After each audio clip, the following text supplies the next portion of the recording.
नमस्कार दोस्तों, DLG YouTube channel पर आप सभी का हार्दिक स्वागत है।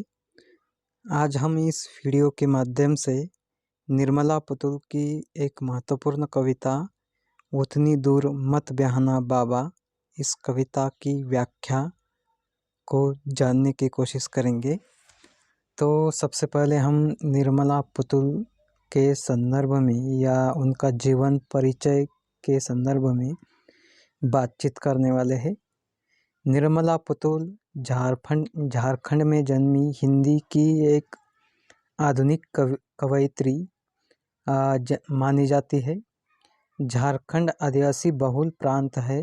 निर्मला पुतुल ने अपनी सरकारी नौकरी करते करते वहाँ के आदिवासियों का जीवन, उनकी संस्कृति आदि को शब्दबद्ध करने की कोशिश की है। आज उनकी कविताएं लगभग संपूर्ण देश में चर्चित रही है। सहजता, स्वाभाविकता, सार्थकता, यथार्थता उनकी कविताओं की मुख्य विशेषता रही है। नगाड़े की तरह बजते शब्द, अपने घर की तलाश में, फूटेगा एक नया विद्रोह, आपके चर्चित काव्य संग्रह रहे हैं। उतनी दूर मत बयाना बाबा निर्मला पुतुल की बहुचर्चित कविता रही है। इस कविता में कवयित्री ने एक आदिवासी युवती की आशा आकांक्षा बहुत ही सहज ढंग से चित्रित करने की कोशिश की है। वास्तव में यह जीवन चरित्र केवल किसी एक युवती का न होकर समग्र झारखंड के आदिवासी समाज या महिला का हो सकता है। आदिवासी समाज की सोच, संस्कृति किस प्रकार से अलग है या विभिन्न है, जंगल उनके जीवन का अविभाज्य अंग किस प्रकार से बना, यह इस कविता के माध्यम से कवयित्री ने प्रस्तुत करने की कोशिश की है। आदिवासी समाज आज भी जंगलों, पहाड़ों, नदी तालाब के आसपास अपना जीवन यापन कर रहा है। उनके पास अभी भी सरकारी योजनाएं बहुत ही कम पहुंच चुकी है।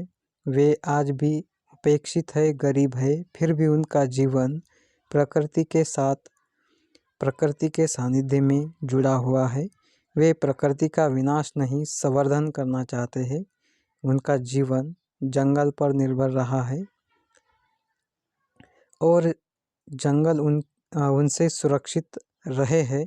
जहां आधुनिकता और विकास के नाम पर पर्यावरण का ह्रास होता जा रहा है, वहां आज आदिवासी समाज जंगलों के साथ रहता है और उसकी रक्षा करता आ रहा है। जंगल, जल, पहाड़ को छोड़कर आदिवासियों के जीवन की कल्पना नहीं की जा सकती।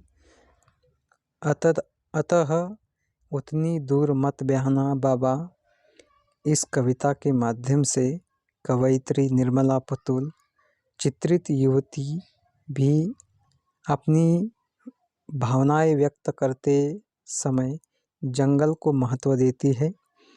उसकी हर बात में जंगल झलकता हुआ नजर आता है। वह पेड़ पौधों से रिश्ता बताती है। उसके सपने जंगल से जुड़े हुए अनेक पेड़ पौधे, पशु पक्षी, पहाड़ से जुड़े हुए हैं।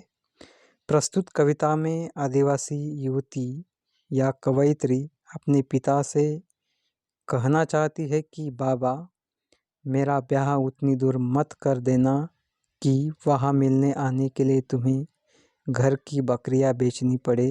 अर्थात कवयित्री कहना चाहती है, आदिवासी युवती घर की हालात जानती है। वह यह भी जानती है कि हाथ में पैसा न होने पर भी पिता मुझसे मिलने आएंगे ही, फिर भी उसके लिए बकरियां ही क्यों न बेचनी पड़े।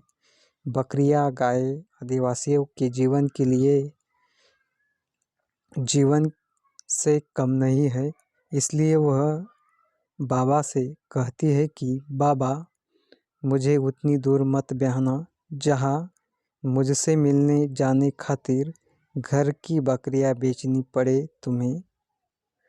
आदिवासी युवती ने बाबा से आगे कहा है कि मुझे ऐसे गांव या शहर में मत ब्याहना जहां आदमी कम और ईश्वर ज़्यादा बसते हो।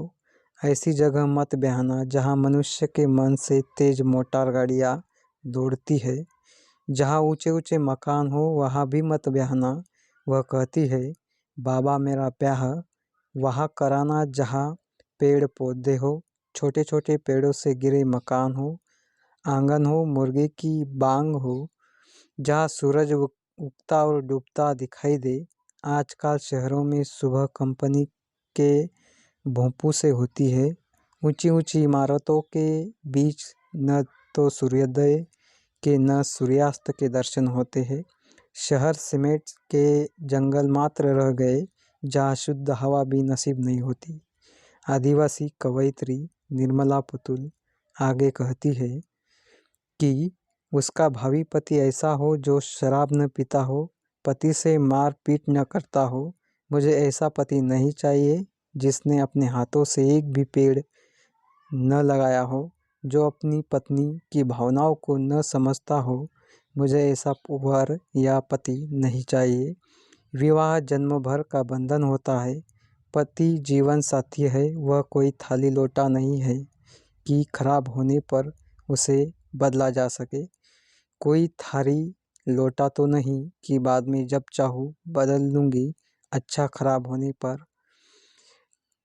कवयित्री आगे कहती है, युवती अपने बाबा से भावुक होकर कहती है कि मुझे आसपास ही कहीं ब्याहना, इतने आसपास कि जहाँ मैं अपना सुख दुख तुम्हें आसानी से पहुँचा सकूँ, गांव घर की खबरें सुना सकूँ, चितकबरी गाय का समाचार पा सकूं, पिता के लिए खजूर का गुड़ और माँ के लिए कुछ सब्जियां बेच सकूं।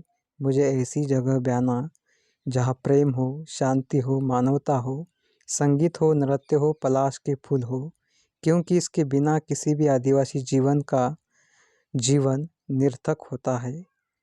कवयित्री आगे कहती है, चुनना वर ऐसा जो बजाता हो बांसुरी, सुरीली और ढोल मांदर बजाने में हो पारंगत, बसंत के दिनों में ला सके जो रोज मेरे जुड़े के खातिर पलाश के फूल, जिससे खाया नहीं जाए मेरे भूखे रहने पर उससे ब्याहना मुझे। इस प्रकार से उतनी दूर मत ब्याहना कविता में कवयित्री निर्मला पुतुल ने अत्यंत सुंदर एवं मनोहारी शब्दों के माध्यम से एक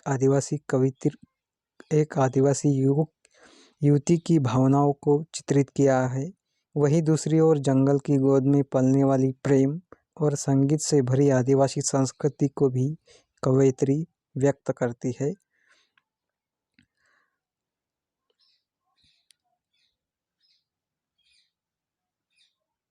इस प्रकार से निर्मला पुतुल ने उतनी दूर मत ब्याहना बाबा इस कविता के माध्यम से आदिवासी संस्कृति का सुंदर वर्णन पेश किया है।